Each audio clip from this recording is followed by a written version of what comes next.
Rich, we have another entrepreneur at the Crown Plaza. This one is Vince Conley of BBS Inc. Yes. Hi. Thanks for having me, guys. Okay, so pleasure. what's BBS? Big Business Solutions. Ooh. Yes. Now, we, isn't that an IBM phrase? I guess so, yeah. We make solutions for big businesses, I guess you can say. We are the middleman of, we're an outsourced sales and marketing firm that helps massive organizations like Verizon, AT&T, T-Mobile with their face-to-face direct sales.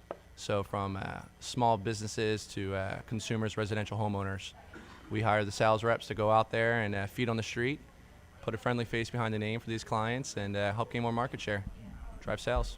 How do you get into the sort of that type of sales outsource business?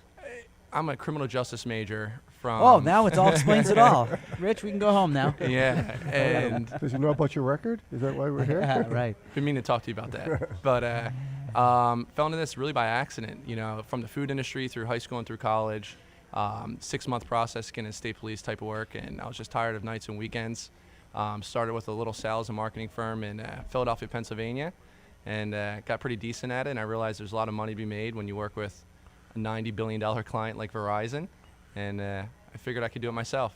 So decided to hire some people and get some contracts signed and start growing a business. You're not from this era, so you don't have a Rolodex, you don't have a lot of contacts. I don't assume you start off knocking on the door of VP of Marketing for Verizon. No. Did you start lower in the food chain, so to speak, with some small businesses and Pretty things much, like that? these massive companies, they outsource to like hundreds of dozens of different little small companies. Yeah. I mean, it's just smart for them. It's a win-win. I'm the one that pays my employees a salary, not Verizon. So they only pay me if we drive new customers, new revenue. Mm-hmm. So the only risk they really run, if I hire someone that doesn't have integrity, if they're not professional, Sure. My sales reps, it says Verizon from head to toe. Mm-hmm. Nothing says BBS when they're out there meeting and greeting. So it's Right. very important for us to make sure we hire the right people, to go out there and represent these companies. So when you do the right things for them and you're helping gain more market share and driving revenue and acquiring a new customer, they're going to throw more business at you. So they give me more leads, more accounts, larger territories. With our business with BBS, we have a management training program. So I'm able to develop individuals in leadership and development of how to manage teams, properly set up goals, public speaking, and take on more responsibilities so they can actually run a branch office for us somewhere in the country.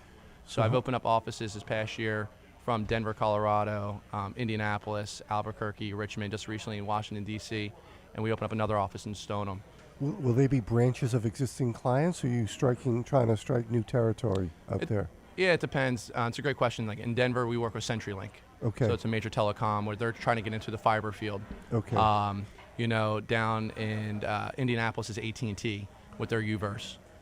We're looking to work with Samsung right now and selling their digital advertising with their flat screen TVs to small businesses. Mm-hmm. So it's a really cool concept where we're going into small businesses and saying, hey, you see that sign you have up there where you cross out the price several times, is we're going to put a 50-inch flat screen TV, and it's only going to cost you maybe, say, $50-$60 a month. And it's also going to come with your cloud of art designers that you can call up and they can make that new ad for you, that new design, and you can change the prices around. Yeah. If, say, you're a small pizza owner and the price of cheese goes higher, you can literally be across the country and raise your prices if you need to. So you've really expanded the business. Do you have a goal in mind? Yeah, I want to go international. Talked with a company over in London called Colt Telecom. Sure. And we want to, get an office over there. I want to continue to try to double in size every single year. The hard part about our business is finding actually the right self-motivated individuals that can stay motivated every day to come in the office, ready to grind it out for a solid 8 hours.